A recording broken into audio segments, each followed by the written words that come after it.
American airline के एक जहाज में बैठे 140 पैसेंजर्स ने टेक ऑफ के 15 ही मिनटों के बाद नोटिस किया कि जहाज टेक ऑफ तो हो चुका है, लेकिन वो ज्यादा एल्टीट्यूड गेन नहीं कर रहा, यानी वो ज्यादा ऊपर नहीं जा पा रहा। अभी पैसेंजर्स ने ये नोटिस ही किया था कि अचानक जहाज के पायलट ने अनाउंसमेंट बेल बजाई,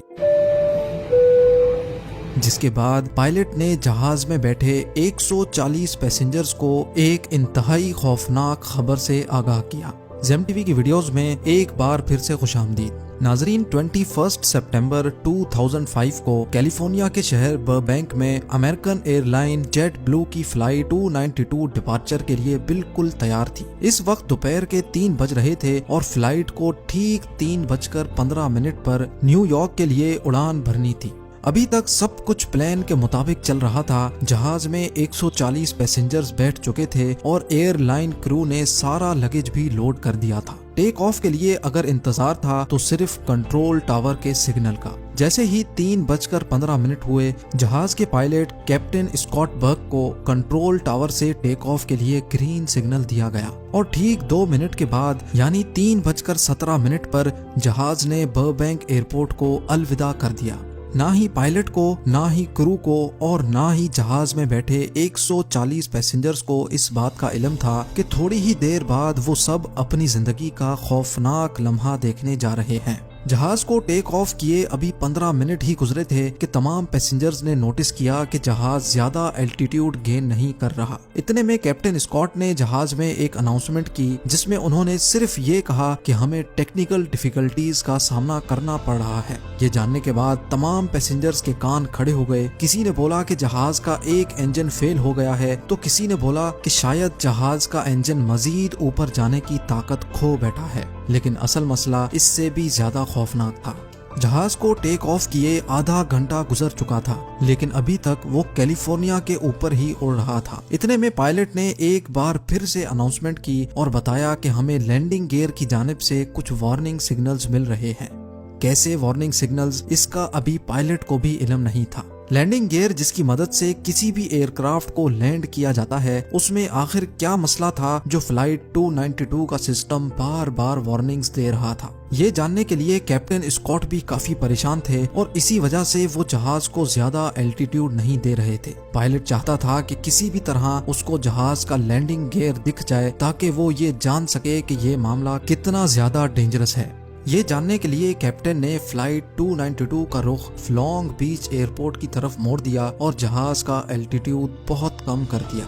लॉन्ग बीच एयरपोर्ट के कंट्रोल टावर ने जूम कैमरा से जहाज के लैंडिंग गियर को देखा तो वो पूरा 90 डिग्री में घूमा हुआ था। यानी अब ये तो तय था कि जहाज की लैंडिंग या तो क्रैश लैंडिंग होगी या फिर इमरजेंसी लैंडिंग।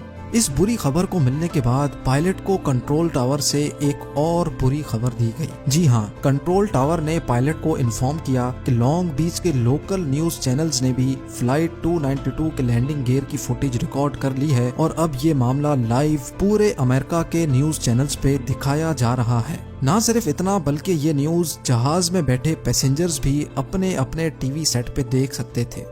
अब जेट ब्लू को टेक ऑफ किए 50 मिनट से भी ज्यादा हो चुके थे और जहाज मुसलसल कैलिफोर्निया के ऊपर ही गर्दिश कर रहा था। लैंडिंग गियर को सीधा करने का अब कोई रास्ता नहीं बचा था। अगर इसी सूरत में जहाज को लैंड करने की कोशिश की गई तो फ्रिक्शन से पैदा होने वाली आग जहाज के विंग्स में मौजूद फ्यूल टैंक में आग भी भड़का सकती है, जिसके इंतहाई खौफनाक नताइज हो सकते हैं।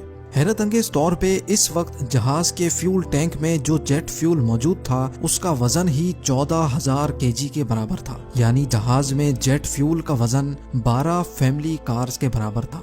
इतने ज्यादा फ्यूल को लैंडिंग के दौरान जरा सी भी आग लग गई तो जहाज एक ही झटके में फट भी सकता है। लेकिन कैप्टन स्कॉट बहुत अक्लमंद था। पायलट ने लैंडिंग से पहले जहाज का फ्यूल खत्म करने का फैसला किया, जिसके लिए जहाज को 3 घंटे तक समंदर के ऊपर ही घुमाया गया। अब जहाज का फ्यूल सिर्फ इतना बच गया था कि वो सिर्फ आधा घंटा मजीद उड़ सकता था। ये आखिरी आधा घंटा फ्लाइट जेट ब्लू 292 और उसके अंदर मौजूद 140 पैसेंजर्स के लिए बहुत इम्पोर्टेंट था। कैप्टन ने जहाज को लॉस एंजलिस के एयरपोर्ट पर क्रैश लैंड कराने का फैसला किया, क्योंकि लॉस एंजलिस का एयरपोर्ट इस वक्त सबसे करीब था। कैप्टन ने लॉस एंजलिस टावर से कांटेक्ट किया और उनको हर किस्म की सिचुएशन के लिए तैयार रहने का कहा। यहाँ जहाज के अंदर मौजूद पैसेंजर्स जो टीवी चैनल पे ये मंजर लाइव देख रहे थे, उनके टेलीविजन सेट्स भी कैप्टन ने बंद कर दिए। अब जहाज के अंदर इंतहाई जज्बाती माहौल बन चुका था। एक शख्स ने ये सारा मंजर कैमरा पर रिकॉर्ड किया और अपनी फैमिली के लिए वीडियो मैसेज भी रिकॉर्ड कर लिया। जेट ब्लू 292 अब लॉस एंजलिस टावर के रडार पर आ चुका था और एयरपोर्ट क्रू ने जहाज को बचाने की सारी तैयारियां मुकम्मल कर ली थी। फायर ट्रक से लेकर एम्बुलेंसेस तक सब कुछ रेडी था। एयरपोर्ट टावर ने आखिरी बार जहाज के पायलट कैप्टन स्कॉट से कांटेक्ट किया और उनको लैंडिंग के लिए ग्रीन सिग्नल दिया। ग्रीन सिग्नल मिलते ही पायलट ने तमाम पैसेंजर्स को क्रैश पोजीशन में बैठने का कहा।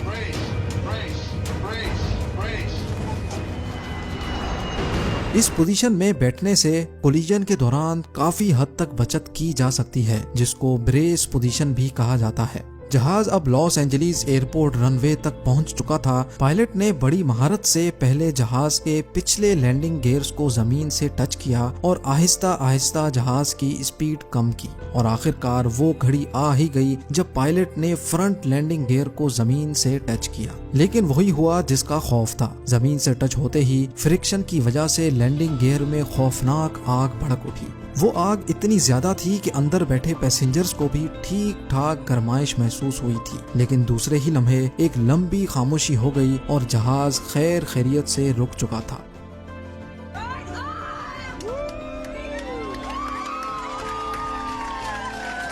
ये वो वक्त था जब पायलट, क्रू, पैसेंजर्स और पूरा अमेरिका जो इस मंजर को लाइव देख रहा था, उन्होंने सुकून का सांस लिया और एक एक करके पैसेंजर्स को नीचे उतारा गया। फ्रंट लैंडिंग गियर का व्हील इतना ज्यादा घिस चुका था कि वो पूरा आधा हो चुका था। इन्वेस्टिगेशन से ये बात मालूम हुई कि फ्रंट लैंडिंग गियर में एक लॉक होता है जो व्हील को घूमने से रोकता है। वो लॉक टूटने की वजह से टेक ऑफ के फौरन ही बाद लैंडिंग गियर 90 डिग्रीज में घूम गया था।